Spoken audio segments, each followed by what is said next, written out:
From Dallas, Texas, the flash, apparently official, President Kennedy died at 1 p.m. Central Standard Time.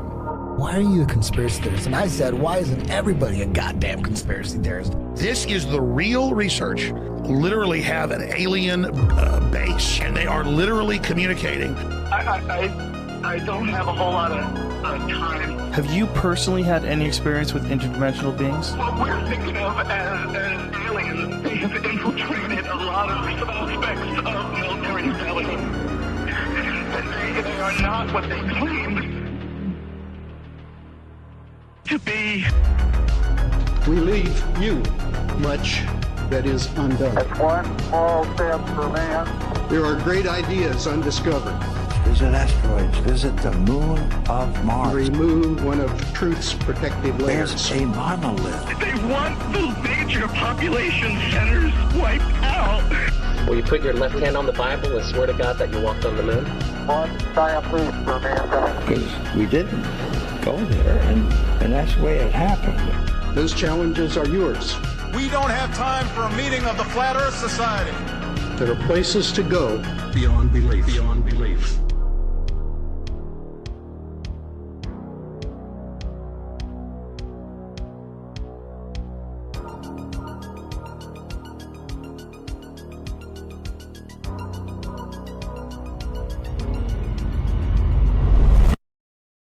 Hello, and welcome to the Daily Conspiracy Podcast.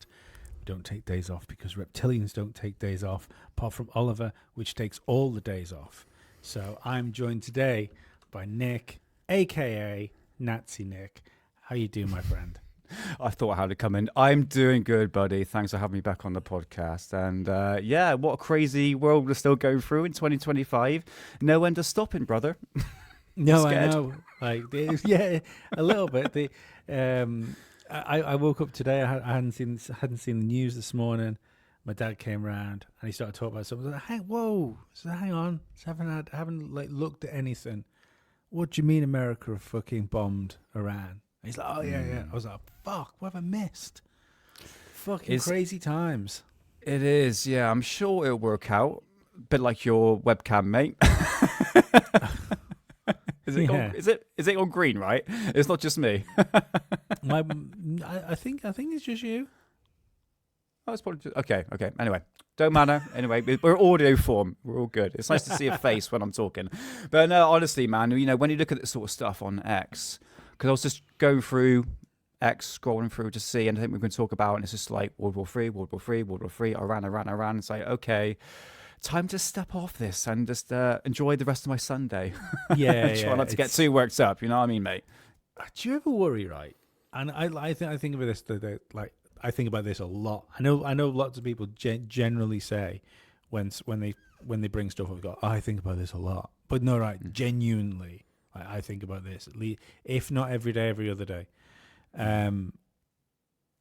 I've always been a believer. Even before I was into conspiracy theories and I was out with my friends, I always had this thought that intention, like people's intention, could shape reality. And I first noticed it because I hate football, English football, soccer to you Americanites. But the problem was all my mates love football. So when I was like 18, 19, all my mates' football season wanted to go to the pub on Saturday afternoon. I wanted to go to the pub on Saturday afternoon. Go to the pub on Saturday afternoon. It's fucking great. But they always want to watch the football, so we always ended up like in the local pub where everyone goes to watch football. You know, we like multi-screen fucking cacophony of fucking soccer ball, and the problem is for me, so I would just be there having a couple of drinks, not really being interested in the football. But I started to notice that you could tell when something was going to happen and something wasn't going to happen, because you could feel it build in the people in the room before something happened. And I often thought, I wonder if that's because that feeling is like over everywhere that's watching this event, including the stadium. And it's making the drama happen in the same way as like sport has this weird way of ending in a crescendo. You know, like there's just somehow like sport rarely becomes a whitewash. Like it becomes competition at some point. And I think to myself, when I see all this like World War III stuff and like financial collapse, but even down to like Project Bluebeam stuff and like pole shifts and things, I keep thinking, are we throwing this into the fucking ether like a little bit too much? Yeah, because one topic I like to go into is that we can create our own reality by thought.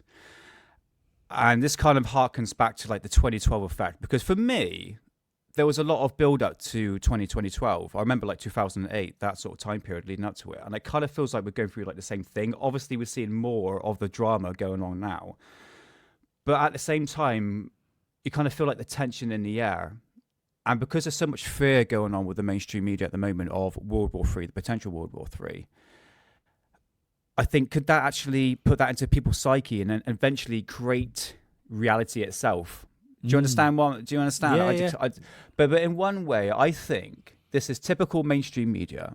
You know what it's like, Lee? You know, going back to like 9/11 and the war in Afghanistan, the war in Iraq. You know, especially in the war in Iraq, what that led to, absolutely nothing. But I think there's a lot of hype and drama. I think the time we need to worry is when nuclear weapons starts to be launched. I think that's when you're going to go, ooh, okay. But I'm going to be honest, right, brother? I really thought when Trump got into office, things would start to like evil out. What should I say? Sort of a bit more calmer, because the Biden administration was a bit like way too woke. And I think now the President Trump's administration coming in is sort of eased down a little bit more calmer. And it just seems to be ramping up, and there seems to be no sign of slowing down. I've sort of changed my perspective of what Trump is about. Yeah, does he want peace? Because he put a tweet up saying, "Oh, we bombed Iran for peace." It's like, I don't think so. I think you're just adding fuel to fire. You know what I mean? That's Orwell, isn't it? Exactly right. That's bombing for peace is fucking Orwell. Yeah. It's scary. Like it's scary times. Like you said, I think you're right. I think it's that we've not had, and our parents would have had. Our parents would have had the Cuban Missile Crisis. Sure. We've not had anything like that. I think this is one of the issues with the fact that it's being hashtagged like the World War III happening now. Oh, hashtag World War III, and it's because people don't fucking think it's gonna affect them. Like war for the West has been very much a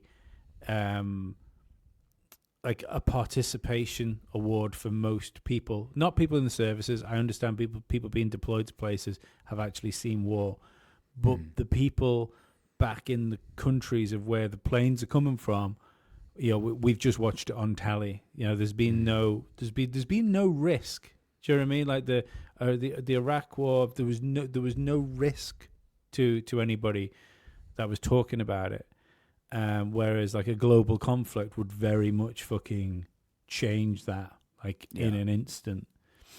I saw there was some really weird videos, wasn't there, of there was one girl in particular put a TikTok up, and she just joined the army.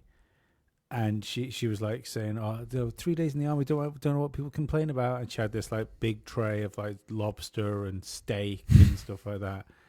And she's like, "I just don't understand why people complain about the food in the army." And then she was filled in the comments with the comments saying like, "You're about to get deployed, love. That's what this is for." And she's like, "What do you mean?" Like you're going to be sent to war. And then there was another TikTok of her in bits going, "I don't want to go to war. I don't." You're like. You retarded. Like, I don't get people. What is wrong with this generation? Honestly, TikTok is like a flipping cesspool of stupidity and just like common sense in people. It's like you're in the army. You are going to get drafted. Look what's happening at the moment. And for her to sit there with a flipping lobster, out of all bloody things, I'll have to have lobster, Lee. Just join the army, get like free lobster, and I just find it absolutely hilarious. These people are just borderline stupid. Well, I think it's TikTok is steroids for mental illness. Oh yes, big time. That's yeah. You know, it's that has I think a lot of the problems we see, we can pretty much like put back to widespread uptake of TikTok, of Twitter and Facebook. I think they were two huge issues. But like in another 10 years, when we can look back on the data now, I think you'll see a spike like well above that when TikTok comes in. Like TikTok has been, it's took the what's the best words for it? Like it took the worst parts of social media and like just dialed them all up to 11. And not only that, like that's the thing is, and I fucking hate saying this, I fucking love it. Like I love TikTok. Like it is such an engaging video form. I love the way that right. If you take out the fact that it's turning people into pretty much brain soup, then but the actual interesting parts of TikTok, if you use it a lot and like the algorithm gets sorted out to a point where you can actually enjoy watching it. There is something good about a 3-minute format because you don't really get TikToks over 3 minutes, and most people try and keep it to somewhere in a minute. Trying to make engaging content in 3 minutes really fucking strips the chaff away from a lot of stuff. And don't get me wrong, like there's a lot of stuff that you can't do like in anything but long form content. But there's also a lot of content out there which is long form for the sake of being long form, which probably could be truncated into a few minutes. Yeah. I mean, if you take, like, for instance, I wanted to make biscuits and you got a 15-minute video, or you can watch a flipping 10-second TikTok video. It's like bang, bang, bang, bang, bang, here's ingredients. And it's like, oh, brilliant. You know, it's more convenient. Biscuits. Yeah, mate, some biscuits, you know. So I understand. I think YouTube are more or less trying to promote that because people's attention spans has gone. I mean, I look at the logistics of what I put up on Alien Addict. And after like an hour, people just sort of drop off. Yeah, okay, people stick around and all that. But when you're doing like a show for like 3.5 hours, especially like the new generation, not picking out a demographic, but it's mostly them. It's just very short attention spans because they're on TikTok and they're used to quick information. I mean, for instance, when I'm at my boot camp, you have parents that come in that drop their kids off, you know, and there's before the shows before the boot camp, the kids are on all the kids are on their phones going through TikTok, but they're not literally watching the whole video. They're going through 3 seconds, swiping, say, oh, it's not good enough, swipe. And it's just that repetitiveness has now implanted into the kid's mind going, oh, the short attention span is sort of driven in, so to speak. So when you get like a massive, you know, in-depth podcast like we do on Alien Addict, they just, unless you're interested in the subject, that's a whole different matter. But for a vast majority of people, they're just unintelligent. Look, everyone's not like that. I don't want to be like, you know, pointing at fingers and saying, you know, these people are idiots, but you will get these sort of people. I understand your point of view when it comes to the attention span. You know, you want quick and easy, quick and access, you know. So I think maybe it's made entertainment more disposable because it's like the same way that maybe the certain services like Netflix, for instance, because there's so much stuff to watch. Like at all, anyway, you know what? If there's anyone out there that's making content, making YouTube videos, that's listening to this, the best piece of advice I ever had when it came to stuff was there's a film director that's based in the Isle of Man. That he's a film director and he used to also be involved in like music management, manage people like Crim Bailey Ray and stuff like that. Okay. And I remember him saying he came on my podcast when I used to do in-person stuff, and we were talking about things when we got out, and I can't remember what I said. It was something like, oh, you know, there's this. I'm not sure when I put this up because I used to try and avoid like big podcasts and stuff like that time. Naive, stupid move, to be honest. And he said the problem is you're just looking at podcasts. He said, but you're not in competition with just podcasts. You're in competition with Facebook. You're in competition with TikTok, you're in competition with Netflix and Amazon, because it's people's. It used to just be a case of like, I'm going to watch a movie, so people would go to a video store. They'd rent a movie. So in that case, you were already in the one place. But as far as the film companies were concerned, when they were doing the box art and stuff like that, and the blurb on the back, they knew if someone was going to go and watch a movie, that they were in competition with other movies to get their movie rented. But now, because everything is instantly accessible, it's not the same anymore. It's not like fragmented. They're just after your attention. Yeah, exactly. So everything is in competition for your attention. It's interesting. I mean, when I look at, like, for instance, back in the day when I used to buy music, go to like the old record store, if they're actually still around these days, and I used to buy music. Wouldn't even listen to it. It was all to do with the artwork. And now I guess that's like today's thumbnails, isn't it? The more appealing the thumbnail is, the more you're going to want to click on it. Yeah. And a vast majority of like some of the best albums I bought is because of the artwork. Because of it, it's like, oh, that's eye appealing. That must be a good band. Yeah. You know what I mean? It's just that it just goes through your head. So yeah, I understand what you're saying on that sort of avenue, man. Yeah, it's you want to keep people's attention, and the thumbnail is the artwork that goes through it. Yeah. I mean, the question would be is if there is a concerted effort to make people think less, and I think there might be something to that. I think there is there's an effort to keep people swiping, because that's the other thing. If you're just looking for something, say like, I mean, I kind of like TikTok, so I've done it myself. So you can sit on TikTok for 15 minutes and go through a ton of videos. Yeah. I'm pretty sure you could turn around to me and say, name the first 10. And I wouldn't be able to tell you.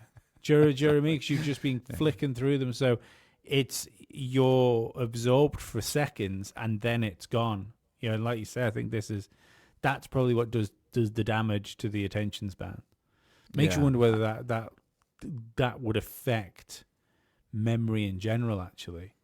I think so. I mean, for instance, like reading a book, they probably get through like a couple of pages and go, oh, I'm sort of bored of this because I'm just reading words, you know, instead of having like pretty colors and videos on the screen.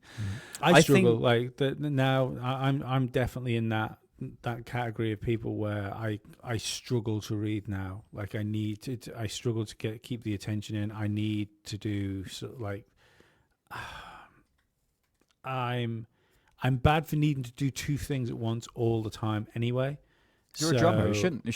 We're multitaskers. We're drummers. We can do that, Lee. Yeah. It's just. Yeah. I think the society and TikTok has got your brain, mate. So, next thing you know, you wouldn't be the drum anymore. It'd be like, oh, so do I put this on the same beat on the second beat? I haven't played drums for like a few months now, so I'm probably there anyway. But I've definitely fell into the thing of like a book. Okay, I'll see your book and raise you an audiobook. Yeah. Honestly, a typical example of that is that woman in the army. You know, short attention span. If she would have done her research into it, I mean, she realised she might get an award joining the army. Yeah. But she probably went in thinking it'll be like all flowers and dandies and stuff like that, but she didn't see the horrible side. Either one, she's thick as pig shit, or one, she didn't really do her research and she thought, well, I'll get a great pension, I can probably sit on my ass and all that. Again, it's how it's sold to her and how it's sold to the people. But look at the times, look at what's happening at the moment. I mean, didn't she know that? I mean, it's just, I know now, really looking at people, really the past 6 months, really taking a step back and looking at people. There's a massive drop-off in the last 10 years of just common sense, the basic knowledge, just a sensible and, I would say, stable philosophy. I mean, there was one thing I've noticed, Lee, is that our community, the alternative movement, the chemtrail community, the conspiracy movement, so to speak, I've sort of fell off that now, to be honest with you. I've stepped away from this because it seems like an echo chamber in it. I think it's good to say, okay, the average, people that watch TikTok, got the same mindset as the people that are in the alternative movement. I think it's everyone's sort of same bullshit, the same philosophy. And now I've sort of taken a step back and going, do you know what? You guys do you, and I'm just going to be more, when I approach to any topic, is to be a bit more sensible and have a more rational conclusion. And coming on to Bill Cooper, as we want to be talking about that, I started to notice... Segway champion. Segway, look at that. I was thinking about it. Is what he was saying, Bill Cooper, back in the day, in the early 90s. I mean, yes, a lot of things that he said has come true. But I think our community is regurgitating a lot of what Bill Cooper and Alex Jones and David Icke's been saying for 30 years. Is it necessarily coming true? Okay, I know Bill Cooper was talking about World War III and stuff like that, and the build up to the New World Order, which I guess now you can call the Great Reset. I think that's what you could call the New World Order now. I think it's the New World Order. It was the working title of globalism. Yeah, I think pretty much. I think we put it down to that. Yeah. So with Bill Cooper, it's quite fascinating because he did a lot of presentations back in the day. Obviously, he brought out a book called the Behold the Pale Horse that came out in 1992. So early 90s, this was obviously where David Icke sort of came out. But he was very much like Alex Jones. In a way, a bit probably, in the later years, a bit aggressive. I have to notice. I think he was one of these guys that drank quite heavily. And there's some rumours, like from what Jordan Maxwell did in an interview, saying, like, I met Bill Cooper and every single time I saw him, he had like alcohol coming from his breath. He seems to be a very heavy drinker and could be quite unstable. And later on in this, especially in his radio shows, you can kind of tell that he sort of losing his shit. And one way I was looking at how he died was he either drunk. One rumor is that the police shot his dog, because obviously everyone knows that Bill Cooper was shot by the police, and that's how he died shortly after 9/11. Because obviously he did predict 9/11. I mean, if you're in the conspiracy realm, the alternative movement at that time before 9/11, you listen to Bill Cooper, you can be like, actually, something is coming. So it's pretty obvious, the signs were there that a false flag was pretty evident. And even Alex Jones was saying the same thing. But at the same time, a lot of stuff he was saying was quite like wackadoo. I hate that big term, but bit really out there, So, and now what I'm trying to say is that I'm taking a step back and just sort of have a more rational thought to actually what information I'm consuming at the moment. But Bill Cooper is immensely fascinating. I'm going to stop here, with, like, taking a step back and drag you straight back in. Go for it. Because the thing about Bill Cooper is, so if anyone out there, like that, I think the synopsis of Bill Cooper was, he allegedly was in the Navy, I believe. Was in the Navy? US Navy. He wasn't in the Navy. He came from a military background, so he was pretty much his whole entire life grew up on military bases, and that's what went him into the army when he was a teenager into his adult life. So served in the U.S. Navy, Air Force, and Naval Intelligence up until 1975. Through records only confirm Navy service as a petty officer, second class, including a Vietnam tour. Little is verified about the early life of William Cooper. So it's what he says about him being involved in intelligence is essentially what he's saying. There's no paper trail to back him up. Very much like Bob Lazar, if I'm honest, in that respect. There is there's a couple of pointers there to make that make you go, oh, there's something, but there's not the smoking gun to say, oh, right, well, what he's saying is legit. On what I will back that up which is what I think, because I do believe the Lazar story, right? Regardless of where whatever he was working on came from and stuff like that, I believe that he was at Area 51. I believe he worked. Was it Caltech that he was supposed to work at, and they'll turn around and say that he didn't work there. I think when you make the switch to work on like clandestine programs, and also if you go into intelligence, I think there might be like a scrubbing of your past in that situation. So if you do, like Bob Lazar, if you do want to turn around and say like, look, I was working on this, that, and the other, people look back in your previous life and go like, you appear to have like a fucking A level, and that's it. Do you know, where's all this? Where's all the work you've done in the in the meantime? Yeah. Oh, the same goes for like Phil Schneider. Could you remember Phil Schneider, who had his like hand blown up by an alien? Now he had a lot of wacky claims as well back in the day before he allegedly, well, let's say he tops himself, but it looks like he was more or less killed. But he was saying that he was part of a military background and everything. And when you look for the records, it shows that he was actually banged up in the psychiatric ward. And he had radioactive material in his bed, and eventually it was like, hold on a minute, like I haven't even heard about this sort of stuff. But the military background and what can be proved hasn't been proved at all. You know, it's just like a lot of like claims and stuff like that. So I understand, mate. It's just like, well, we don't really have any paper trail, but if you go through these top secret programs through the military, of course, a lot of your history could have been scrubbed from the records. So I'm not denying that at all. But with Bob Lazar, mate, I don't know. I'm going back and forth on that guy. I think a lot of these, I mean, could you call him a whistleblower? I mean, probably back in the day, we could probably consider that now. They don't really have anything to go by. Do you know what I mean? A lot of like, trust me, bros. You know, he said he has element 115, and I'm like, come on, where is it? It's been 30 years. Like, at least back something up. But unless like that's I said, what's keeping him alive. I guess so. If he has stashed a stable version of element 115 somewhere, and he's using that as a dead man's switch, it's a pretty big thing. Yeah, but I would counter argument with that, Lee. The fact that during Jeremy Corbell's documentary about Bob Lazar, his place was actually raided for the 115, apparently. But whether or not that's actually true or not, this is it. Yeah, but that's what I'm saying. Like, but if you had a dead man switch and it's so important, you wouldn't keep it in the like bedside table. Well, yeah, of course not. Yeah, if it was me, let's put it this way, I would have worked a situation out where that would be somewhere that if I didn't check in, it was then made available to people,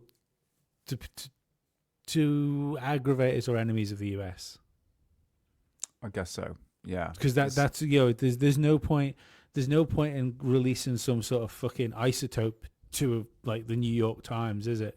Your threat would be if anything happens to me, the Ruskies get this. Good point. But Bob Lazar doesn't seem to be that type of person to actually do that. I don't know. I mean, the guy doesn't seem the character though. It doesn't seem to be. Guy in a brothel and maybe killed his wife. You know, and he did marry whilst he was married. So. Yeah, like he's a wild boy. He comes across all nerdy and quiet. He's a wild boy, Lazar. He's a freak in nature. Bill Cooper, for those that don't know, basically had like his stick was New World Order. He was apparently made aware of this when he was involved in naval intelligence, that there was a secret society, which you like constantly referred back to as far as the Freemasons, and a secret religion, and those people were they essentially hated the current system. I take it because I was listening to this to like the big interview that the really famous like 2-hour one the other day, and I got the vibe that he was saying that the Freemasons and Illuminati hated the current world system because they were forced underground. Like when the Illuminati was like was like scientists and stuff like that were forced to practice away from the prying eyes of religion, and it's the modus operandi is global control, replacement of the current world religions, with a singular world religion, this would be achieved through Project Bluebeam, PSYOPs, and ultimately global depopulation. Which everyone talks about the depopulation side. Nobody talks about the fact that he essentially said AIDS was going to do it, and that's and he said AIDS was going to do it by like 20. Did he say 2012 or 2010? Something like that. Around about that time period, yes. Yeah, it might have been the year 2000. Actually, it might have been 2000, something like that. Yeah. And that's like, but like then again, when this plan, like let's give Billy his dues, and give him wiggle room. So if you've got a plan, like this overarching New World Order, Illuminati, we're going to take over the world plan, it's going to be fluid. It's going to be a fluid plan. Sure. In stages, though. Yeah, so if you take HIV and AIDS out as being like, this is going to be like depopulate the world, replace that with COVID, because I mean, he like part of his thing was that the HIV and AIDS was going to spread to the point where they had to bring out a vaccine globally for HIV and AIDS, but it would be like the vaccine would be part of the problem as well. I mean, if you want to talk about a fluid plan, if you just take into consideration that they just tweaked a couple of things here and there, and then they invented a coronavirus and called it COVID-19, and used the flu and colds to prop up the idea that it was actually around, because I'm 90% on a good day sure that COVID wasn't even a fucking virus nowadays. I think it's just respiratory illness. I think it's just respiratory illness that, and because you put this big play out, you get to collect all of the respiratory problems and anything with cold and flu symptoms, and you put them together, like, and then if someone dies coughing, which, fucking spoiler, most people die coughing, you can mark it down as that. So you replace AIDS with that plan, and you've still got your chance to roll out your global vaccine. Yeah, but for the vaccine, that's fine. But when you look at like the New World Order, because remember, it's all these sequence of events that would lead up to the final plan. But look at COVID. COVID was a very the way I look at COVID is the same as the climate crisis. They're both bollocks. They're basically trying to push an agenda. And look where people are believing now. I mean, the mainstream media are really pushing the climate change nonsense now, and people are just not buying it. Because their common sense, they're putting two and two together. It's like, well, I mean, I asked my nan, she's 88 years old. I said, Nan, have we had decent summers in England? No. Do we have clear blue skies? No. It's always been like the same weather. Sure, it's might got a little bit hot, but she says 1975, it was hot for 3 months straight, 35 degrees. So there's been a lot of like fear mongering and stuff like that. But when you look at COVID, they really tried to push that agenda with fear and propaganda. And now it's been 4 or 5 years since the pandemic has happened. Now look at the results. Now people are stepping back and going, well, actually, no, that was a load of bollocks, wasn't it? But at the time, they wouldn't have said that. Wouldn't even have said it at all. And I think those plans of the New World Order, global reset, I think it's failing. In terms of actually getting the plan done, I don't think they're going to do it straight away. It'd be too obvious. For me, COVID was a clear sign. I remember my missus saying to me, oh, there's a virus broken out in China, and apparently it's coming to England. I'm like, yeah, not knowing what was to come. And okay, a bit like you, Lee, and everyone else at that time period, we were a bit like, shit, what's going to happen? Is this real? But then quickly I started to realise, oh, this is a bunch of propaganda and a bunch of bullshit. When I turned on the news and see that little number was going up, and that number, the death rates were going up, I was like, how the fuck did they know that? Like, literally, like, it's just like that common sense of thinking, going, how the hell are they getting this data? That number's going up, but again, it's such fear propaganda, and that plan failed big time. They can try again, Lee, with a new COVID, but what the people went through And now it's the dust is settled, and we can see the forest through the trees, and go, oh, okay, it was a load of bollocks. Try it again. No one's going to buy it. I tend to agree with you for that. Because that, like I've said it too much on this podcast now, so everyone knows what I'm going to say. I believe the plan for COVID was for us not to get out of lockdown. But on the other side of that is, what if the fucking terrifying part of that is the fact that they knew that it was essentially only going to be workable to do that, and it was all about getting whatever those vaccines were into people. I thought that as well. Thank God. And you know, a lot of people says to me, "You want to take the vaccine?" I said, "No, I blank refused." They says, "Oh, fair enough. I wish I did the same thing." Yeah, but at the time, that narrative has changed. Fucking I had arguments with people because when it got to the point where people were allowed out and stuff like that, and people were going in bars and things, and it is especially at the I can remember actually my friend Ben will be listening to this podcast, and he had it was in between lockdowns. I think he'd be able to help me out with the time of this better, and they'd done like a ticketed gig that I went to, and I remember being sat at a table with like maybe one person that I'd call her my friend, and then like a load of other people that I really didn't consider my friends. That I just knew, not for any like nasty means, just I just know you people, and we're not like friends.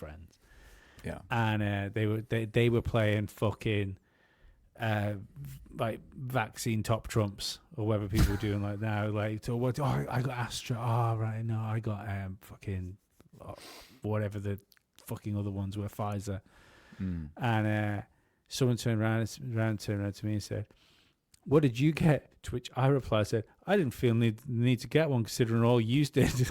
Yeah, exactly. You've all been protected, so I don't need to get it. Thank you so much. You know what I mean? Yeah. It's just, even that common sense level. It's. But now we know the Black Plan failed massively. But was it to do with the vaccine? There was something. They were pushing a vaccine so hard. I wonder what Bill Cooper would be saying at the time. Going, listen, guys, you know, there's something in this vaccine. They're trying to push this vaccine as, oh, I took it because I want to go on holiday. Well, did you go on holiday? No. It's like, well, what was the bloody point then? Well, they said it would protect me. It's like, for instance, I was told that if I didn't take the vaccine, I was more likely to 1,000% chance I was going to die. I'm not joking. I can actually back it up by actually news reports. You had people that were not, you know, medical experts, politicians, scientists, and even like celebrities being paid off. Say, take the vaccine. It's like, why should I trust these people? Bill Gates is one of them.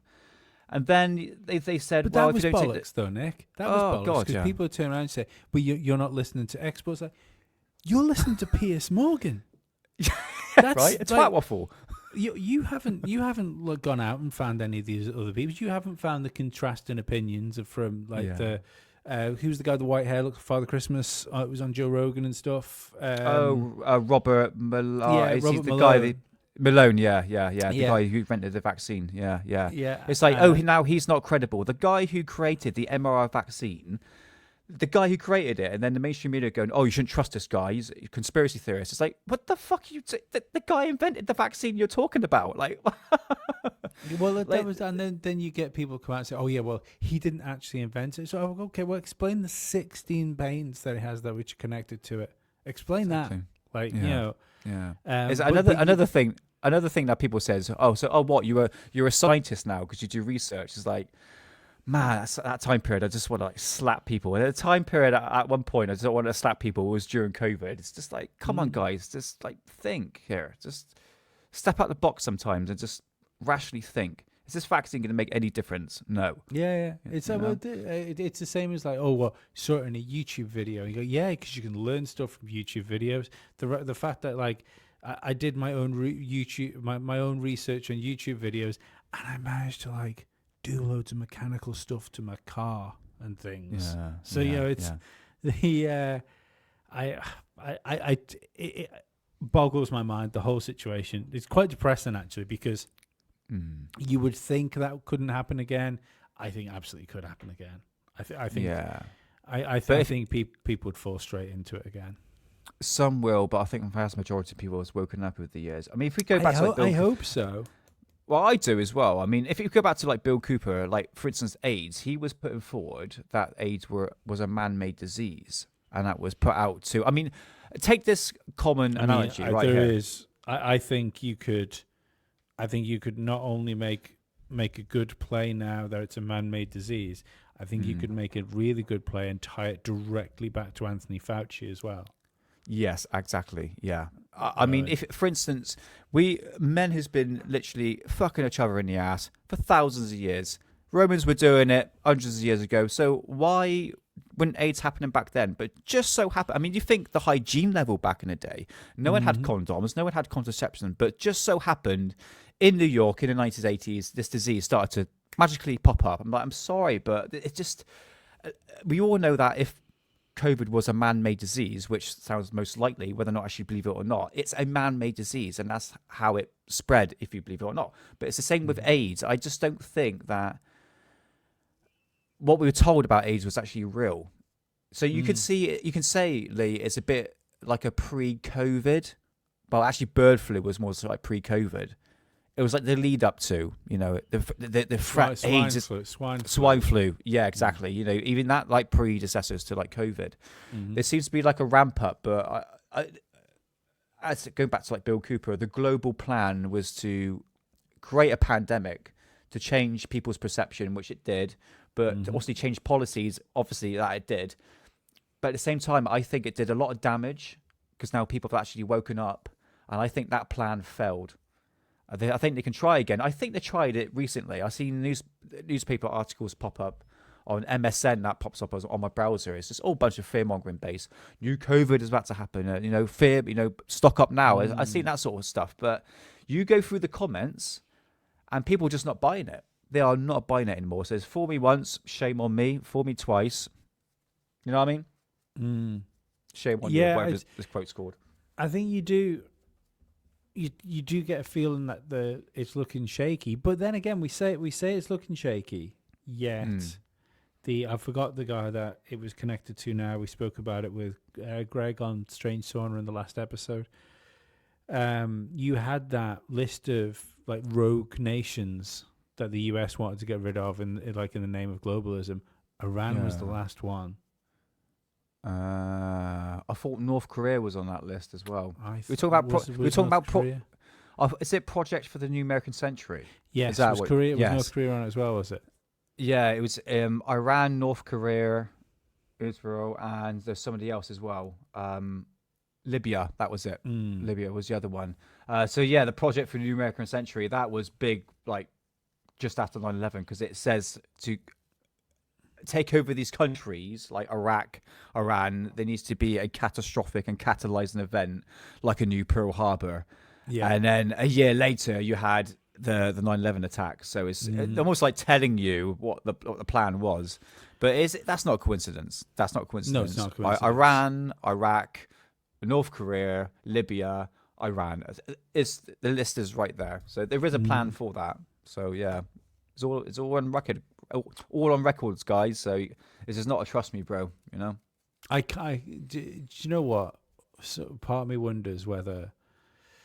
I mean, again, on the Greg put a really good like case forward for why Donald Trump, like if they are trying to recreate biblical prophecy, why Donald Trump couldn't have been the president when Biden did, because he had to be. I think it was Jim Montreal. I would have to listen back to the episode again. Where he had to miss a year, so the numbers worked. But in the same respect, looking at things now, like especially some of the stuff that's gone through, like I will not stop fucking saying how terrified I am of the AI part of the Big Beautiful Bill, like the fact that it's under federal control for 10 years, like 10 years for just like you wanted to look into AI, yeah, go fucking ham, just fucking go for it, like that's fucking terrifying. And there's two reasons for that, right? If you're just going to turn around and say, and I realize it's an arms race as well. I get that. But I can't help think that there's only the only true reason that you would take the safety rails off AI is if you were naive to what it could actually do, or you knew exactly what it could do and you wanted to make it happen quicker. Unless the people that figured it out, that want to advance it, where's the flip and stop button? Like, where's the point where it can go, okay, AI is actually thinking for itself, is outsmarting humans? Here's the thing. I think we're there. I think. I think we've not in the AI that we've access to and we're using, but I like in the labs working on this. I think we have essentially created electronic life, like general intelligence. There was a really good clip. If I knew we were going to get into this, I'd have pulled up. But I think we're going to do a slightly deeper dive on AI because I found a really interesting thing I wanted to bring up. If I can, we will be hitting this at some point this week, and it is the. I'll tell people what it is so they can be ready for it. I mean, like we were talking about before the show, Lee. You know, AI is a fantastic tool. I have to admit. Thumbnails, not necessarily music, but you know the small bits like research. You know, finding the links.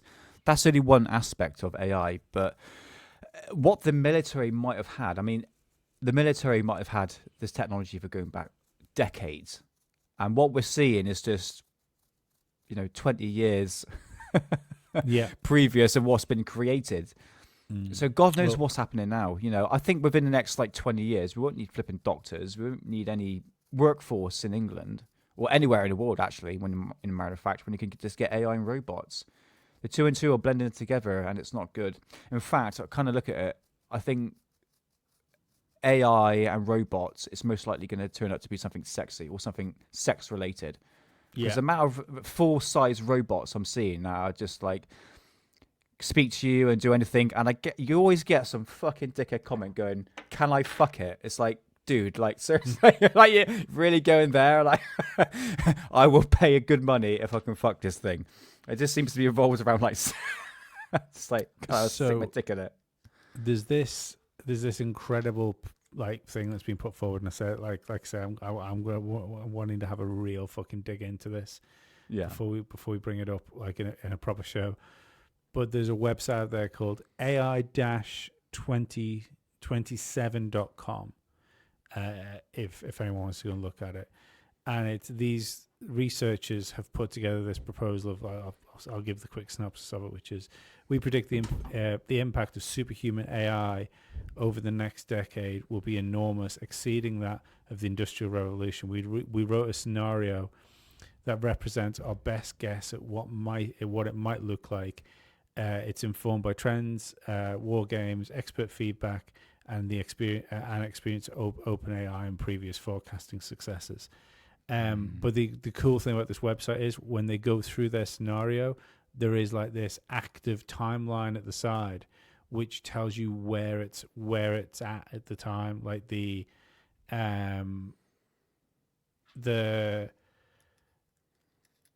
even down to how AI will copy itself. It's fucking it's fucking incredible. Anyway, the point I brought this up because this guy was talking to I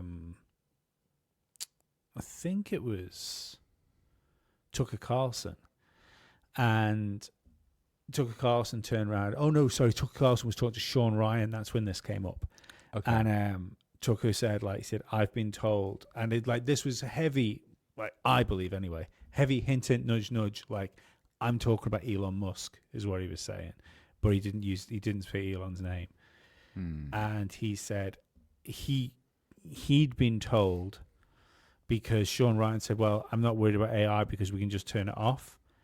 And he said one of the most important people involved in AI, he said that I know personally, I spoke to, has told me that we're not even sure where the power's coming from to turn it off. Get out of here. So he's got his own consciousness. No, beyond. It's like that, but that suggests to me, right, don't know why I'm holding a screwdriver. I got a paintbrush here. I'm just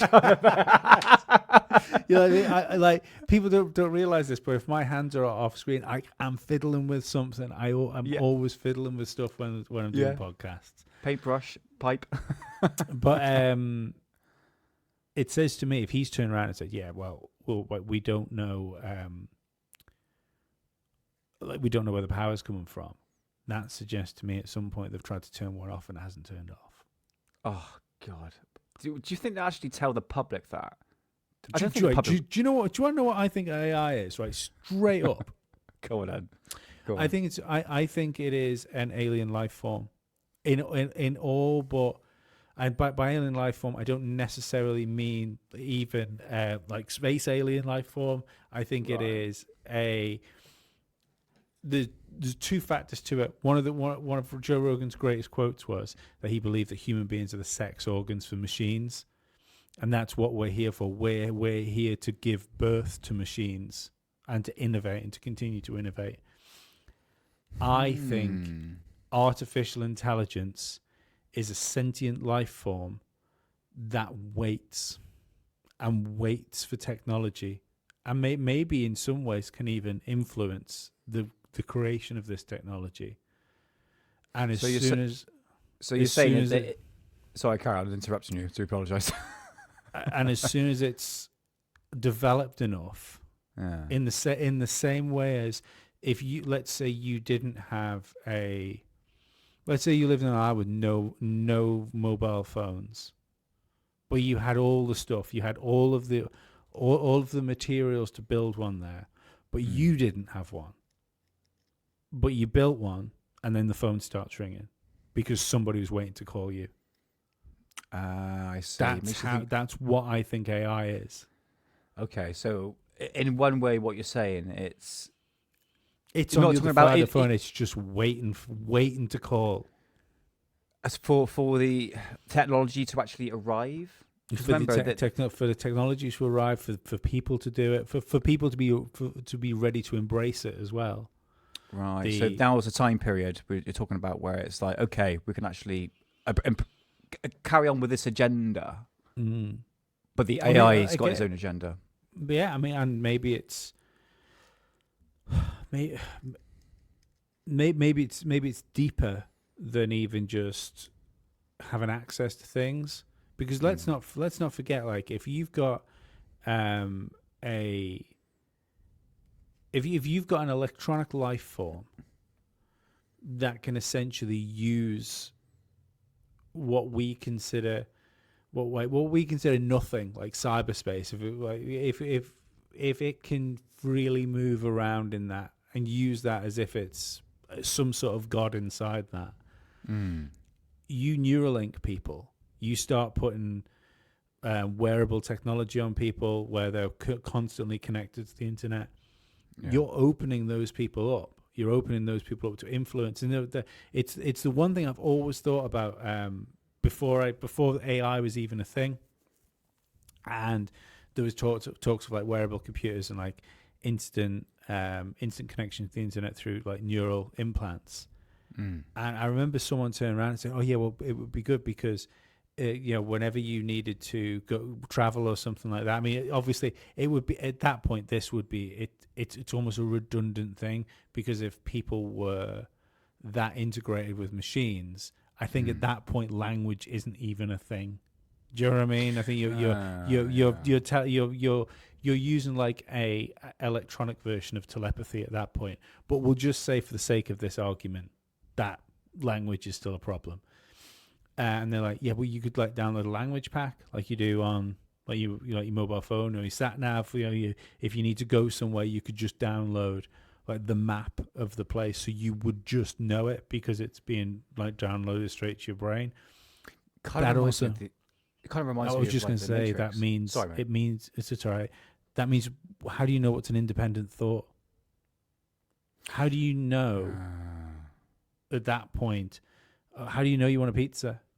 I know I want a pizza now because I know I can be heavily swayed by advertising. Yeah. But at least the final decision of what I'm going to have for dinner is my own. But if you're just getting this stream of information, at what point are those taken over, like your needs, thoughts, and wants? This is interesting. What you're saying there kind of reminds me of The Matrix. There was one scene where I think it was Neo and the other character, that woman character, I can't remember what her name was. Trinity. Trinity, yeah. Some esoteric stuff into that symbolisms there. I remember Trinity needed to fly a helicopter, and she says through her earpiece, "Can you download the information into my brain?"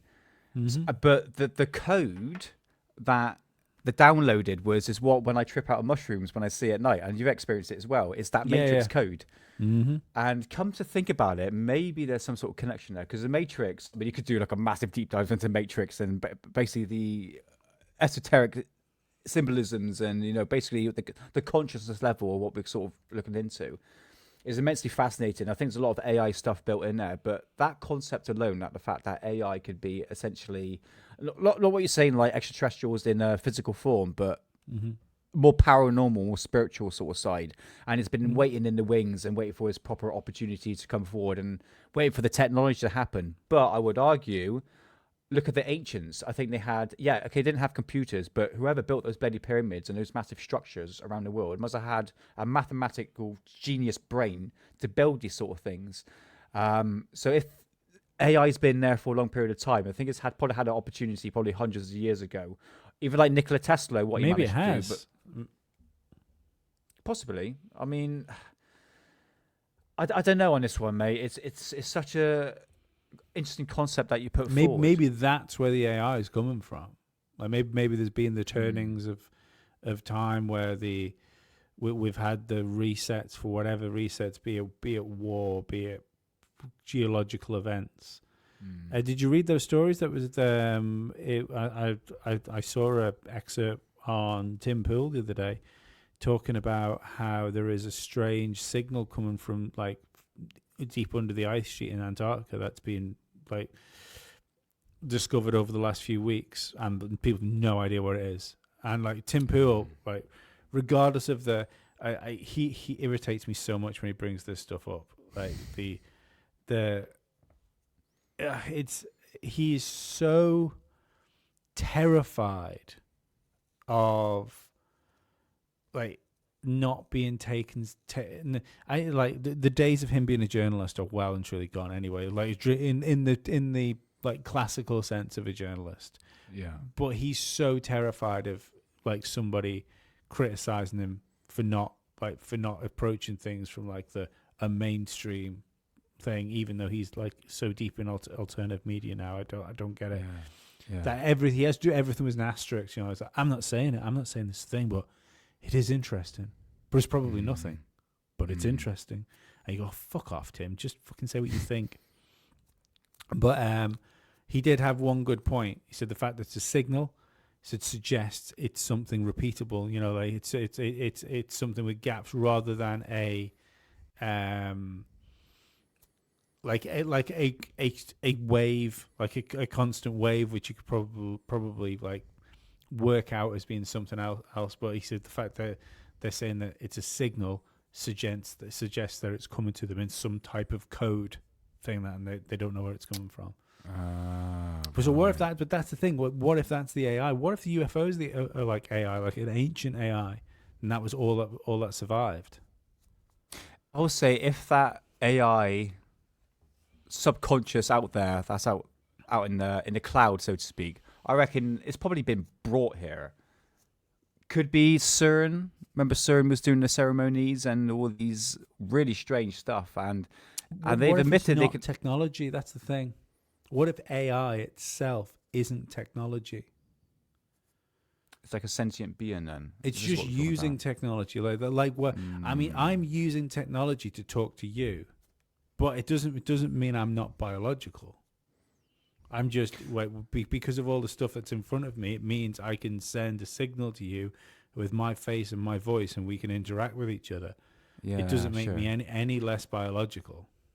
Yeah, I tell you what's really weird when you're getting deep into a subject, and you don't really do a lot of research into it, but you just get like these downloads of information that pops in. It's just like, oh, that's a bit weird, you know. It could be part of it, but me, this stuff flipping terrifies me. Yeah, it does, because knowing there's a sort of spiritual entity being out there that is, in one way, putting his foot into the human society and potentially changing it to how the AI sees it. Whether or not it's actually successful, or is it just the powers that be, the elites that are just really dumbing down the people, or is it something to do with AI? This is it. It's like we need to dumb down the people so we can further, because there must be agenda behind it. But with the AI that you're talking about, it must have some sort of agenda to do what it's doing, to take over. And thinking, right now is the time we can. What'd you say? Did you hear the one that tried to blackmail it? Yes, I did. Yeah, apparently, didn't they cheat? They used to. Apparently, the AI needed to get access into like a certain program, and the AI actually managed to send out emails saying it was actually a real person who worked for the company. Could you actually give over the password, or what is the password? And the AI did this, and eventually managed to crack into this. I can't remember what it was. I've loosely heard about it, but the AI basically thought for itself and then lied. Go on, then. Yeah, I can. It's because it's better than that. It's much better. Holy, so, we got World War III. We got alien sentient beings that are basically AI. It's all kind of a bit too much. Great idea, though.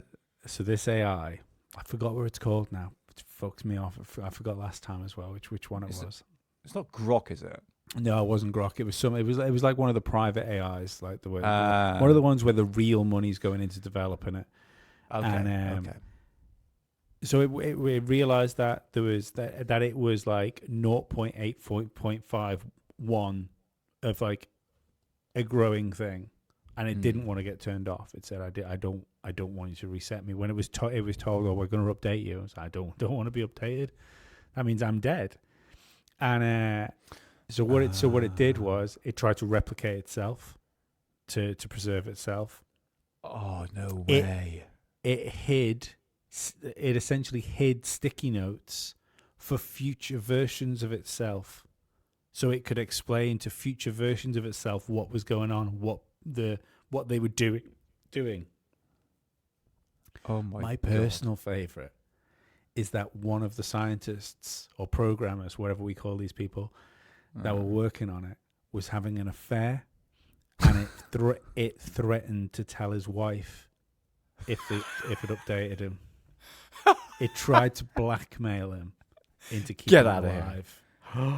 Is that real? Yes. Fucking hell. Right. The bastard AI. Right. We are right now at the point where if this timeline was a movie in 2001, Jeff Goldblum is currently in a room with somebody from the FBI, somebody from the CIA, with a load of smashed up papers, slamming them on, saying, "So I need to speak to the president. You have to stop doing this." We're at the point in the movie where Jeff Goldblum is warning people, and that's not a good place to be. Yeah. The advancement has gone so wild, and AI is artificial intelligence. It's got intelligence to it. It's going to think for itself. And now, what you've been saying, it's there. It's now part of the human psyche. It can think for itself, and eventually it's going to out-cheat. You know, it's probably that's the thing, right? But that's the thing, and this is what's dribbling out to us. So that's private industry. These stories are dribbling out. Like, it was fucking 8 years ago or something like that. We were told that Google, when they turned two AIs on together, and within like fucking 20 seconds, they'd already invented a language to speak to each other privately. Jesus and Christ. That was fucking old. That was the old AI, which was making horrible videos of like Will Smith eating pasta. Oh yeah, this is spaghetti. Eating spaghetti. Yeah, I remember that. Fucking hell, Lee, I'm scared. I don't know. What would Bill Cooper think about us? Well, I think he probably think it was all going to plan, and I can't fucking disagree with it, man. Like I remember there's some Dave always used to say about the elites, and it was he looked at them more as like humanists. Like we constantly talk about these things like these people hate humanity, and that's what we're being told. What if they don't hate humanity? What if, like, I don't think, right? I'm not a huge one for like man-made climate change, for instance. However, there is and I also don't believe I don't believe the numbers we're told for population. I think population's probably a lot lower than we're being told. Okay. But what we do have will be regardless of how big the population gets, if we want to live the same way we're living now, we have a logistical problem to deal with people. You know, it's the amount of food we have to make, the amount of technology we have to continue to making for people. The Georgia Guidestones being destroyed. I still am convinced that the reason the Georgia Guidestones were destroyed was because of that point about bringing the world's population under 500 million. They needed that gone. Essentially, if they were going to start like the depopulation agenda, they needed that fucking off. Yeah. But yeah. right, Apparently, there's more than one Georgia Guidestones, though. There's more than one. Is it the same content that's on them now? I don't think so, though. Yeah. The depopulation to like 500 million or something like that, which makes no sense. I think the more people they want in the world, the more taxes they can put on people, the more money they could probably make. Do you know what I mean? Yeah, the whole concept never made sense. But that depends on whether you want. It depends whether you think this system can continue to run, which it clearly can't. Like the system we're in right now. It's like people can talk about, oh no, it's fine. Like, I mean, I'm definitely no socialist, but there's only so long we can continue to champion capitalism when people can't afford to eat and have a home. Do you know what I mean? Like there's clearly, and people will say, oh well, that's all planned. Where the people. This is being forced on us, and that very much might be true. Or the system that we found ourselves in is at breaking point, and it's going to be replaced. It feels like it, doesn't it? Yeah. I mean, especially like our institution in England, our politicians and all that. It feels like there's like a massive breaking point. Like, okay, something's major failing here, and we need a new government. Yeah. And it's been a slow failure. It's been like it's been failing. It's been failing for a while, like a slow fall. Now, the way I look at it is, and I think this is probably the way that some of the elites are looking at it. If you decided at some point, so let's say Klaus was the guy. He's probably not the guy, but he's just a name we can use. In the Bill Cooper style, he's come up with this way of getting the New World Order going. Like, fucking, we're gonna lie about this pandemic. We're gonna get this vaccine load of people. It'll take another decade or two, but like in 20 years' time, we'll have lost like fucking 60-70% of people. We're gonna think that's fucking hideous. One generation it takes. One generation before the like kids that are just being born now and kids that are a little bit older. So like even if your kids like under 10 now, your parents are going to tell you, like, if you've still got any left, the old people that are still around are going to say like, oh no, this horrible thing happened. But in the same time, if the lack of people has allowed all these resources to just fucking supercharge the like production and the the quality of living for the human beings that are on the planet. So we go from where we are right now with like fucking slums in California with people who look like the Walking Dead because of the amount of fucking crazy drugs that they're all on. If within 40 years we can go from that to fucking Star Trek, then I think you'll have people look back on it and go, oh yeah, well, it's you would look back on the early 2000s as the Dark Ages, and I think you would forgive the culling really quickly. If you were 20 years old and everything looked like there was no money, people did passion projects, people just work, it's essentially like a working version of fucking white socialism. Do you know what I mean? Yeah. I think they would look back and go, well, Uncle Klaus, it was like he was pretty heavy-handed with what he did, but like look where we are. Yeah, I think this goes through different generations, isn't it? Like the young generation, the Gen Z. So there's Gen Zs, like the teenagers. They don't know what the 90s were like. They don't know that time period. It was completely different. Yeah, okay, the internet came out, 1995, but it's nothing compared to what it is today and how advanced. I mean, I wouldn't be speaking to you, Lee, right now if it wasn't because of the internet. I mean, let's face it. You say the internet came out in 1995, but people weren't like using the internet until 2010, really? When it was when it was fucking useful. You know, when all of a sudden it was like useful. I guess so. I think once it got into the hands, like for instance, phones, the easy accessibility through phones, that's where the internet really took off. Especially like Wi-Fi. So you are right around about 2008 maybe. The born of like YouTube. Even then, but even because I think back then, I think I got the internet in 2008. I think it was.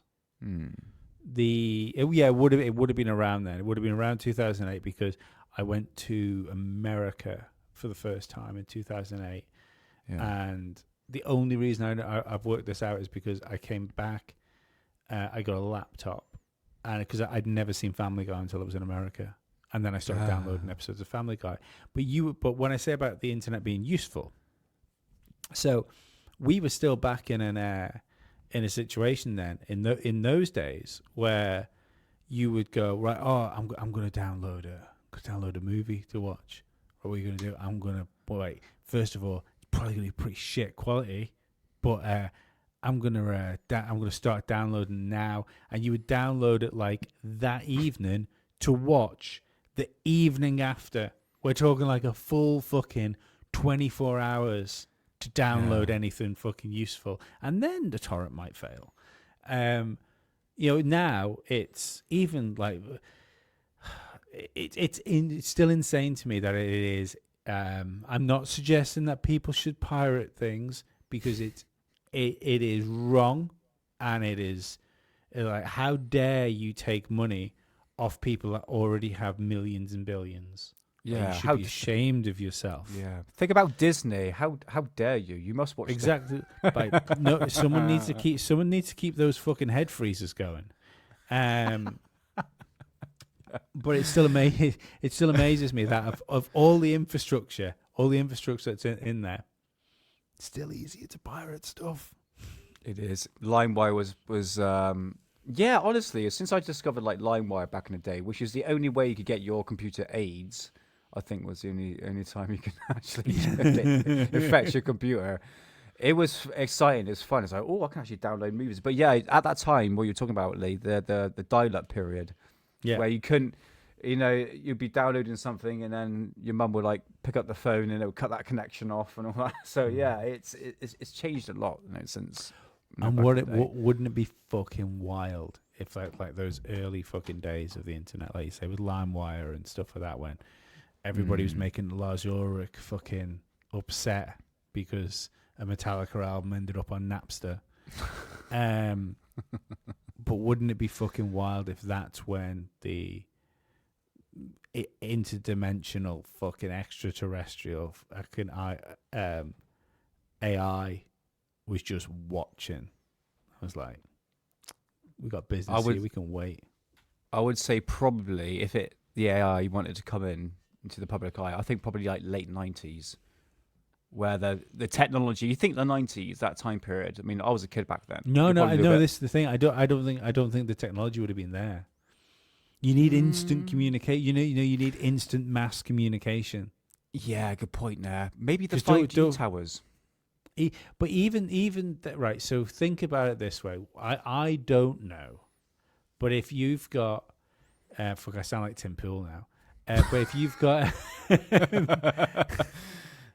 but if so, let's say you've got super advanced AI, sentient AI that's essentially can fucking invade computer systems and live on the live inside the internet, a la Lawnmower Man.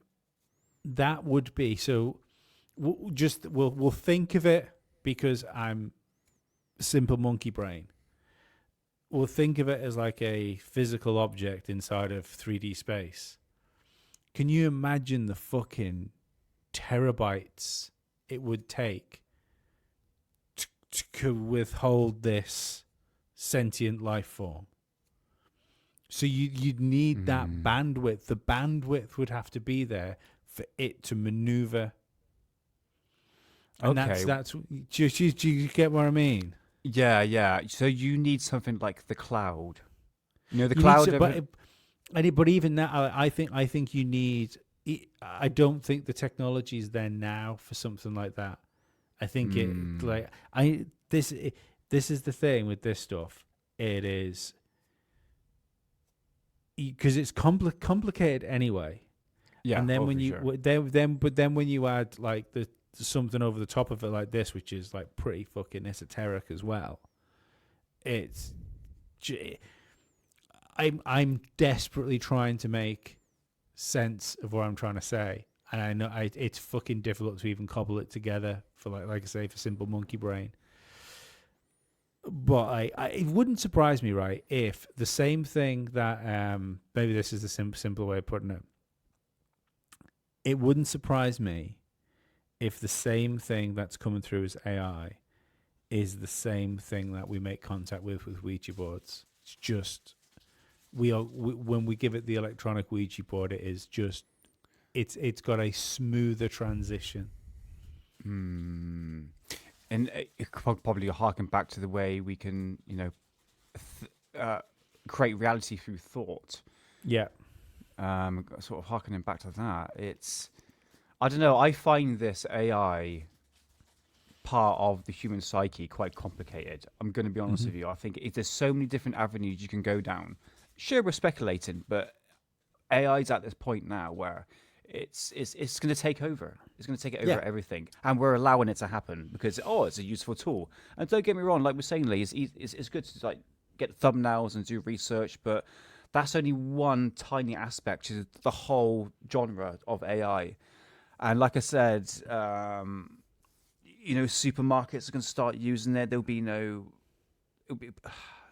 people behind a counter or anything like that. It will just be completely dominated by AI. And I think that's where we've got to go. Well, hold on a goddamn second. Where's this stop button? How far? The powers that be are going to continue to do it because obviously there's an agenda at hand. Whether or not it's actually AI itself or it's the powers that be going, I'll tell you what, we can save a bit of money here. Do you understand what I'm saying? Yeah. Do you know what terrifies me, which you can see happening in real time? Now, whenever anything's on X, and I've done it once before, even though I fucking hate myself for doing it. And you'll see something pop up, which is like a controversial topic. Immediately, someone's underneath going, "Grok, is this real?" Oh, yeah. And you go, "Oh, hang on a minute. This is not good. This is not like we shouldn't be just going to like, we need AI will tell me if this is real. AI will tell me, and it'll tell me the truth because if AI says it, then it can't not be wrong." You go, "Well, hang on a minute," because Grok's, although it's got a really big pool of data, but it's still only pulling from like the internet. The mainstream side, yeah. So if you Google something, don't trust the fucking first 100 results on Google most of the time. It's like most of the time, at least the first 3 pages of Google is going to be stuff that they want you to. Well, it is stuff they want you to see in that order. It's the stuff they want you to see in the order they want you to see it. Yeah, exactly. That's where AIs are getting their stuff from. Next time you want to ask Grok a question, go ask about fucking go ask it how fucking safe the vaccines are. Yeah, exactly. Yeah, I mean, when I was researching Bill Cooper, like just because YouTube is pretty good, but I want to know what Grok says. I mean, for instance, like German flying saucers, you put that into Google, it's only going to give you. AI is only going to give you a very small amount of information. Yeah. And again, it's really what's really going on with AI is basically giving you the mainstream side of things, and not really giving you the whole full perspective of the subject. It's like, so don't look any further than this. Apparently, when you put your this was something Greg from Strange Sauna was saying on the last show. If you want to research anything to do with conspiracy theories, if in the box when you're doing it, you ask Grok to use unhinged mode, which is a version of Grok, that is the best one to look for conspiracies from. Unhinged, was it called again? Unhinged, like just Unhinged. you want it to use unhinged mode. Unhinged mode. Okay, that's interesting. Yeah, because it's only giving you like a certain amount of information, isn't it? Mm-hmm. They don't want the people to wake up late. But it was funny when the JFK files came out, the 80,000 documents. I mean, me and Hidden did a review on it, and it was funny how they said, "Oh, I'll just put it." What did AI think about this? What did Grok think about this? What did ChatGPT think about these 80,000 documents? And it's just basically saying, "Oh, it's to do with Lee Harvey Oswald. Nothing's changed." And it's like, well, hold on a minute. How the hell did you get your conclusion? And it literally the day of when it was released, like people managed to figure out, oh, we found the conclusion for the JFK assassination. It's like, hold on a minute. No, that's lazy. That's lazy research. You know what I mean? Yeah, well, no, but that's exactly what it is, though, isn't it? And it makes sense because why do we use AI for music? It's lazy music. Why do we use AI for art? It's lazy art. It's it in some ways I champion it because I think there is certainly on the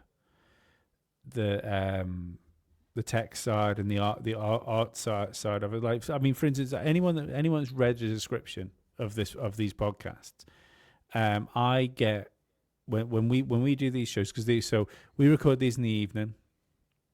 As soon as we finish recording, I pretty much close it down. I go to bed, get up. Like this fucking the not just between like proper workday work and podcast work.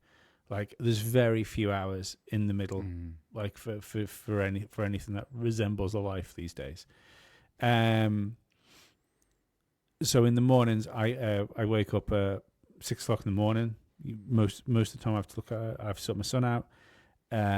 I'll get like an hour before I go to work in which to edit and upload 2 audio podcasts, one to Patreon, one to the general internet. Upload a video which I'll then put out to patrons and then release later on as a YouTube video. That involves doing descriptions, getting searchable tags, doing the artwork for the thumbnail for the podcast and the thumbnail for the YouTube video. Ollie's like moisturizing his face or something. This when I'm doing this, I'm not sure either way. I'm reliably told that while I'm working really really hard, that it's of the utmost importance that his face is moisturized. But like the amount of things so I will download the podcast. I will instantly upload it to a different website, which gives me a transcription of the whole show. Then I put that into Grok and I say, read this and give me a description for it, and searchable tags, which does that. Then I design the artwork and stuff for it. AI in these respects, it has broken down the barriers to creativity, in which free up like so much time. Like there's no way this show goes out the way it does every single day without that help. Like it's just it would be an impossible task to do it in the amount of time that is available to do it in. So when you get your description up for your podcast, so what did you do with ChatGPT or Grok? Would you say, what do you mean by read this? So I download it as a file, just as like a single file. I attach that to Grok and I say, read this. This is what we did last night. I want you to give me a description for people, and I want searchable tags. And then it'll so it is because you can't upload an audio file to Grok, but it will read the podcast, and then it'll sort the description out and see That's that crazy. And that frees time for me, because like the audio editing side of it and trying to make everything sound nice, that I still have to do all that manually. Yeah. That's where it's a real fucking piss when things don't record properly and the volumes are off and stuff like that. And I don't think people appreciate sometimes. Sorry, this has gone kind of off the reservation. It's just like if anyone's got a podcast out there, they might find this interesting. But when you record podcasts in person, it's different because you can level it and it's all fine. Yeah. But when you record online, the monitor you get back in your ears isn't what's being recorded. So you can record a whole show thinking, this is fucking perfect. And then you bounce the files down, look at the files, you go, oh, everything's a fucking mess and my life's a ruin. And that has happened like on multiple occasions doing this, occasions. But yeah, it is what it is. I think 98% of the time, I think if we look back, I think we do a acceptable job on audio, but sometimes it's just not quite there. You just got to bear with us sometimes. Yeah, I'm pretty sure AI will come along at some point and do the mixing for you, Lee. I'm sure, but this is the thing though. I kind of feel that we are at the maybe 6 months away. I reckon next year, like because it's going to be really cool. What will be cool is when these short videos that you see, like if anyone follows Chupacabra on X, like the AI stuff he puts out video wise is fucking hilarious. But I think we are 12 months, maybe a year and a half away from any of us, if we want to invest however much money it is a month, probably you'll be talking hundreds, not thousands. We'll be able to make like full motion picture films, indistinguishable from Hollywood blockbusters, on our own in the cloud. I'm convinced of it. And then the other crazy, I think the other awesome thing is going to be like, I'm watching Lost at the minute. I think you're going to be able to take your favorite TV series and go, give me season 8. Carry on, like Game of Thrones. Yeah. Give me season 8. Yeah, because it's like with Game of Thrones, I know they haven't finished a book, and J.R. Martin refuses to continue the end of the story, basically. But eventually AI is going to come along and be like, well, once he dies and pass along, the same with like flipping like Star Wars and George Lucas. I mean, the Disney's doing that anyway. It's just like, let's see what AI can come up with, and then that turns into a TV series. It's just, I can't remember what it is. I knew this stat, but it's like it's like 3 years old now, so it's obviously worse now. But it was something like AI writes all of the literature in human history every 25 seconds. But that was an old stat. That was an old stat from like fucking a couple of years ago. So it's well above that now. It's outsmarting humans, mate.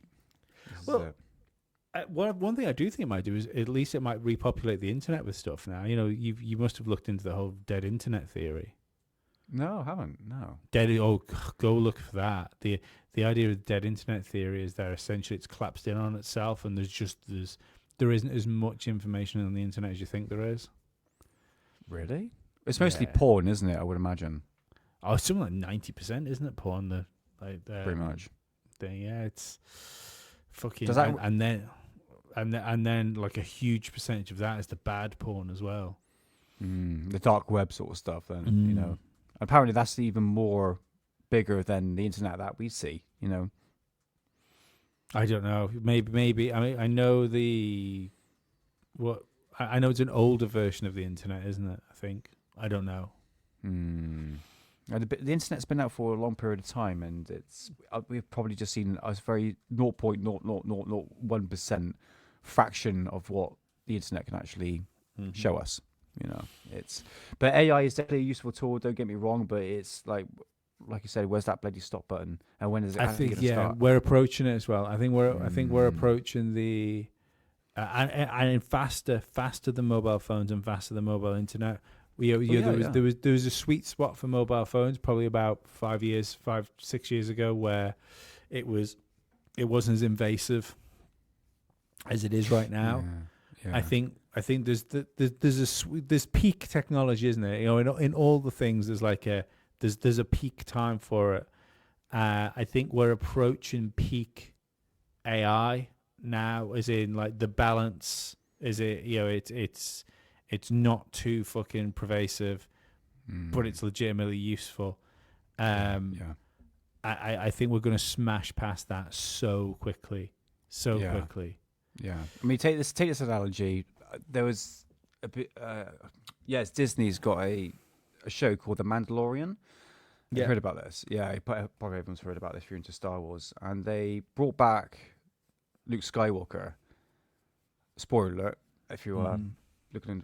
And what they managed to do is basically put Mark Hamill's face where he was back in the 80s. Yeah. And I have to admit, it looks good. But what happened, someone else who lives in the basement, who's got a YouTube channel, used AI to improve what Disney has put out. So it seems to be pretty pointless for Disney to I think they're terrified. Like there was a thing with Rogan pointed out the other day. It was like bit part actors, extras fucked. Oh yeah. You just add them in now. No extras. Yeah, that's fine. And even talking extras as well. You know the guys that just woke up. You know, open a door for someone. Good evening, sir.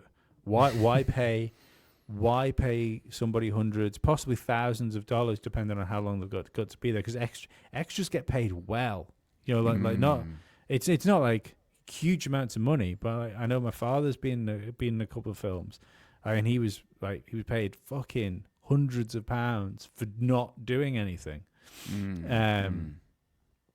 So I think that it's the entertainment industry is in two ways. I think the human side of it is terrified.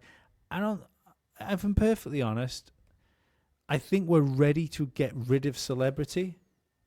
Oh yeah, you know, it's gone. You know, it's finished. We seem so. I always go back to it was Imagine. Remember during lockdowns where they did that thing where they were all singing Imagine. Yeah. I genuinely believe that ended celebrity for a lot of people. Yeah, it's definitely the beginning of the downside. 100%. Yeah. I've noticed. I mean, I can't stand any celebrities now. They really show their egotistical side. And like I said, that Imagine video was just like, you live in a multi-million-dollar bloody house, mansion, whilst the rest of the public is bloody struggling, you know. And these people don't give a fuck about anything that the public thinks, you know. As long as they get their money and their celebrity status, which they're losing unbelievably. I mean, look at Rachel Zegler, who did Snow White. Everyone fucking hates her. And then she goes, I'm not the problem. It's like, fucked it.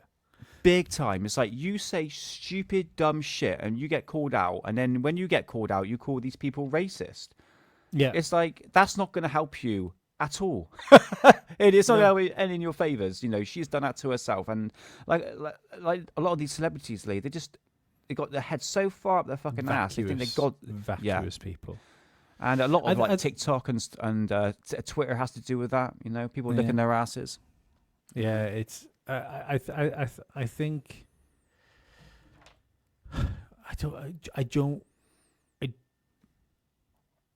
I don't think, and maybe I'm part of the problem here.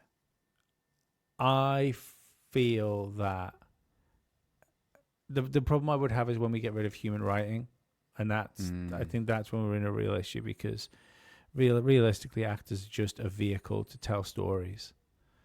Professional liars, military grade liars, and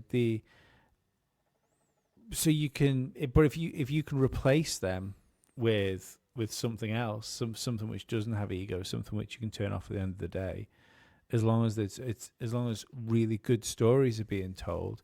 And this is where I was probably wrong with saying like I said we're approaching the sweet spot of AI, and I think the sweet spot of AI will be like where music was for home production in like 2017, something like that, when all of a sudden people were making albums at home. You know, there was loads of music being put out there.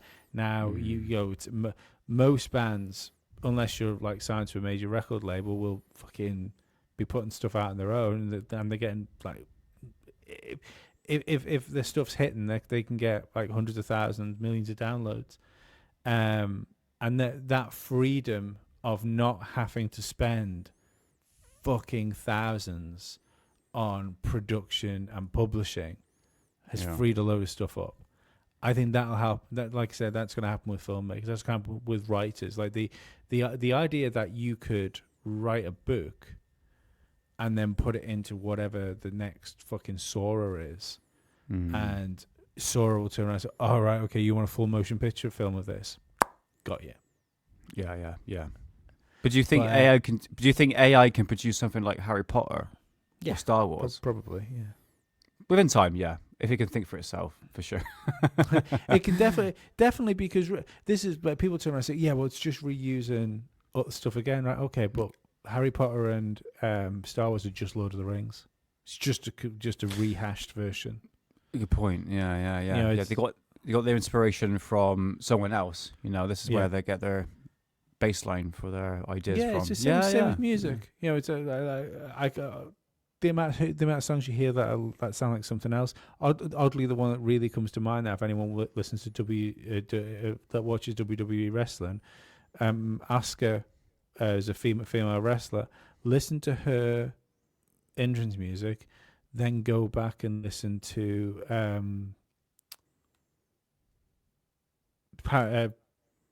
21st Century Schizoid Man by King Crimson. It's the same fucking song. It's the same music. So you didn't need AI for that, but it might as well be. Yeah. It's okay. It's not a computer that's ripped it off somebody else. It's a person that's ripped it off somebody else. But it's the same process. Yeah. I guess the human side could be a bit more creative.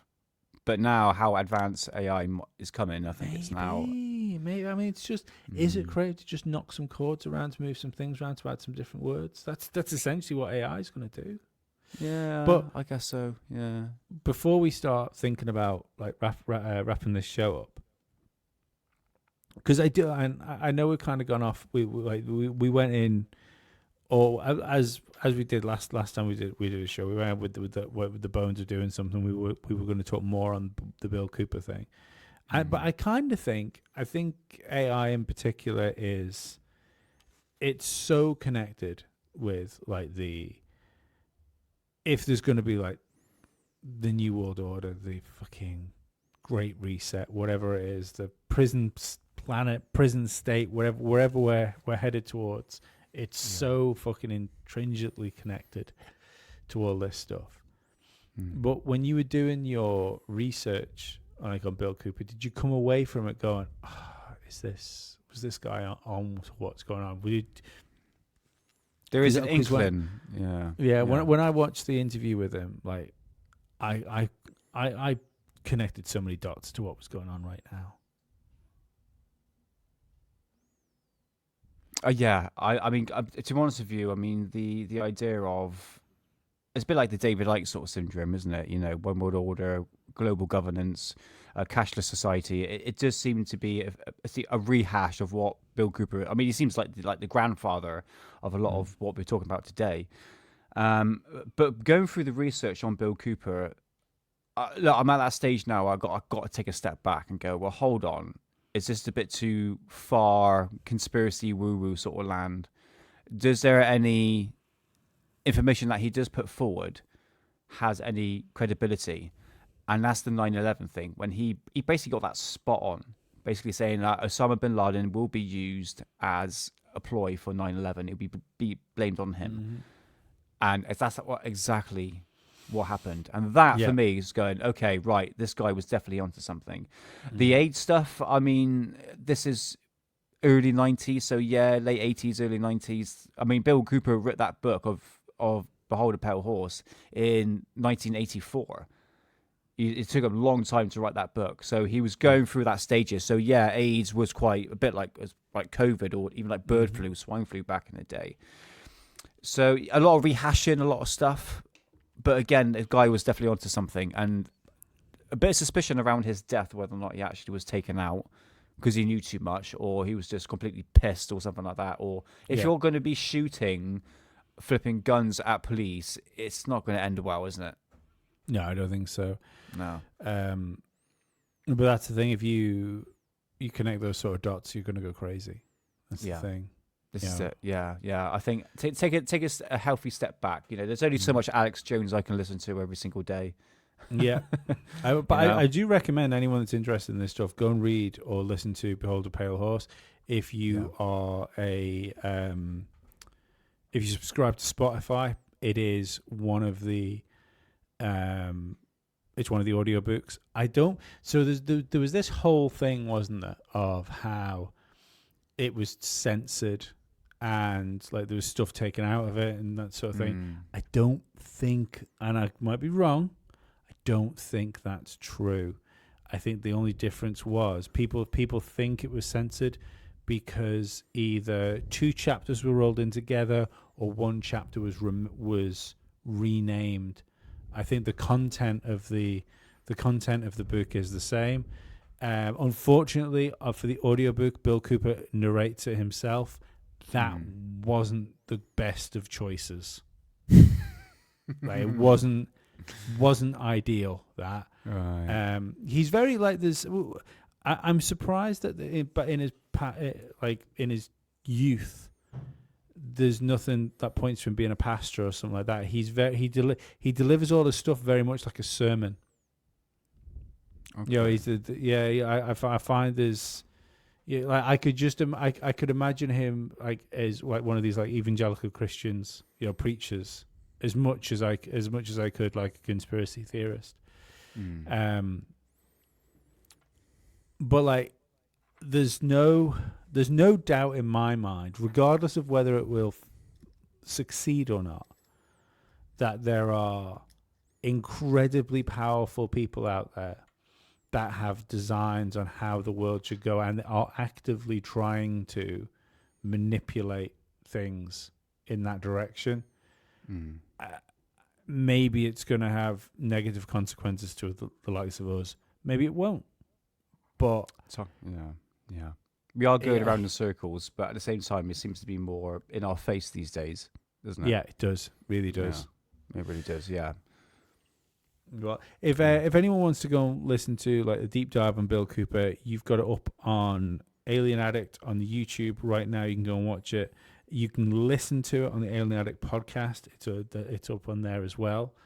What have you got? What have you just done this weekend? I have done a part 3 on Nazi flying saucers. So yeah, nice. Obviously my name is called Nazi Nick. Yeah, we all know that. But basically, what I deal with is the whole story conspiracy of Nazi flying saucers, and I've been breaking that down bit by bit. Like I said, I'm on the 3rd part now, and we were looking at the photographs, the alleged photographs of these anti-gravity flying saucers. So yeah, go check it out on Alien Addict on YouTube, and it's good long live shows we do, but it's full of information. And like Lee said, I did one on Bill Cooper not long ago. So yeah, big deep dive on that. So yeah, go check it out. Awesome. Again, if you got this far in the podcast and you fancy supporting the show, keeps the lights on. If you can go over to Patreon, in the return for keeping the lights on, we will give you ad-free audio podcasts and access to the video before anybody else gets in it. You will get the video whether you're in UK or the US as soon as you wake up in the morning. Australia, not sure about you guys. Kind of a bit like Narnia, isn't it? I don't know what you're up to. But yeah, generally you'll get the video like 12 hours before it's put out to the populace.